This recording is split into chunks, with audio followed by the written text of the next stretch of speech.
Hello दोस्तों, आप सभी का Chitransh education point way of success में स्वागत है। आज हम आपके लिए लेके आए हैं राजस्थान कल्चर की क्लास, जिसका हमारा टॉपिक रहेगा राजस्थान में प्रमुख दुर्ग।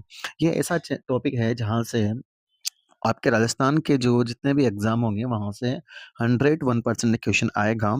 तो हम यहाँ से स्टार्ट करते हैं। सबसे पहले दुर्ग के बारे में। और आपको हमारी जो क्लास रहेगी इसमें आपको 1 लीनियर नोट्स प्रोवाइड होंगे, जो आपके एग्ज़ाम के लिए बहुत ज़्यादा फ़ायदेमंद रहेंगे। और डिट्टो आपको क्वेश्चंस यहाँ से मिलेंगे। और आगे बढ़ने से पहले आप हमारे चैनल को सब्सक्राइब कर लें, Chitransh education point way of success को। और जो स्टूडेंट्स रेलवे की तैयारी करना चाहते हैं और साइंस भी पढ़ना चाहते हैं, वो भी हमारे चैनल को सब्सक्राइब करें। बढ़ते हैं स्टूडेंट्स आगे। राजस्थान के दुर्गों का उल्लेख कविराज श्यामल दास ने अपनी रचना वीर विनोद में किया।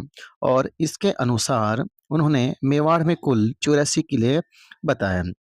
आपको ध्यान रखना है कि कविराज ने कितने किले बताए थे मेवाड़ में, तो आपका आंसर रहेगा डियर स्टूडेंट्स 84। और 84 जो दुर्ग थे उसमें से जो 32 जो दुर्ग थे वो राणा कुंभा ने बनाए थे। क्लियर? 32 दुर्गों का निर्माण किसने किया था? राणा कुंभा ने किया था। आगे बढ़ते हैं हम कि राणा कुंभा सर्वाधिक किले बनाने वाले शासक थे। पेपर में क्वेश्चन आएगा कि राजस्थान में सर्वाधिक किले किसके द्वारा बनाए गए थे या किसने निर्माण किया था, तो राणा कुंभा इसका आंसर रहेगा। और दुर्गों का जो दुर्ग है उसका सर्वश्रेष्ठ वर्गीकरण मनुस्मृति में मिलता है। ठीक है, ध्यान रहेगा आपको, मनुस्मृति में मिलेगा दुर्गों का सर्वश्रेष्ठ वर्गीकरण। शुक्र नीति के अनुसार दुर्गों के 9 प्रकार बताए गए हैं। ठीक है, ये भी आपको ध्यान रखना है। लेकिन इससे ज्यादा सा इंपॉर्टेंट है आपके लिए कौटिल्य के अनुसार दुर्गों के प्रकार। तो कौटिल्य ने दुर्गों के 4 प्रकार बताए। ठीक है डियर स्टूडेंट, कौटिल्य ने दुर्ग के 4 प्रकार बताएं। और कौटिल्य के द्वारा बताए गए दुर्गों को प्राकृतिक आधार पर वर्गीकृत किया गया था, जिन्हें 4 भागों में विभाजित किया गया। ध्यान रखना है आपको, कौटिल्य के अनुसार दुर्गों को 4 भागों में विभाजित किया गया। आगे बढ़ते हैं। कौटिल्य के अनुसार कितने प्रकार के जो दुर्ग थे वो बनाए गए और क्या क्या उनके नाम हैं? तो 4 दुर्ग की आपको ट्रिक याद रखनी है। ठीक है, वो है ओधागी। ट्रिक जो रहेगी डियर स्टूडेंट वो रहेगी ओधा गी वन। क्लियर? आपको ट्रिक याद रखनी है ओधा गी वन। ओ का मतलब होता है डियर स्टूडेंट ओधक दुर्ग। ठीक है, ओधक दुर्ग। और धा का मतलब होता है धावन दुर्ग। और गी का मतलब होता है गिरी दुर्ग। और वन का मतलब तो आपको याद हो ही जाएगा, वन दुर्ग। तो ओ का मतलब हो गया ओधक दुर्ग। अब ओधक दुर्ग क्या होते हैं? ऐसे दुर्ग होते हैं जो चारों ओर जल से घिरे हुए होते हैं।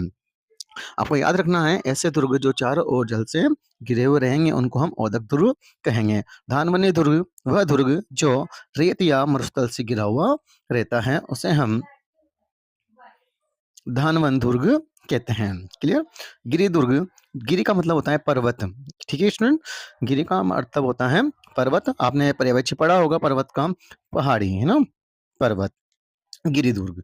तो वह दुर्ग जो पर्वत या पहाड़ी पर स्थित होते हैं गिरिदुर्ग कहलाते हैं।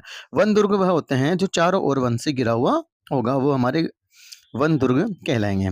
तो हमने कितने प्रकार के दुर्ग पढ़े हैं? हमने 4 प्रकार, कौटिल्य के अनुसार 4 प्रकार के दुर्ग बनाए गए हैं। कौन कौन से बनाए गए? ओदक दुर्ग, धानवने दुर्ग, गिरि दुर्ग, वन दुर्ग। क्लियर? ठीक है, ध्यान रहेगा आपको। ओदक, ठीक है, ट्रिक क्या बताई थी मैंने आपको? ओधा गी, ओधा घी वन। ठीक है, ओ का मतलब दोबारा रिपीट कर रहे हैं ओदक, धा का मतलब धानवन्य, घी का मतलब गिरी और वन का मतलब वन दुर्ग। ओदक दुर्ग क्या होंगे? जो चारों ओर मतलब कि पानी से घिरे हुए रहेंगे। ठीक है, जैसे गागरू में किला। ठीक है, आपको याद रखना है गागरू कहाँ पर है? झालावाड़, झालावाड़ में। ठीक है, और ठीक है, आज के लिए इतना ही स्टूडेंट, मिलते हैं नेक्स्ट क्लास में। तो अगर आप हमसे जुड़ना चाहते हैं हमारे चैनल को सब्सक्राइब करें। Wish you all the best, bye bye.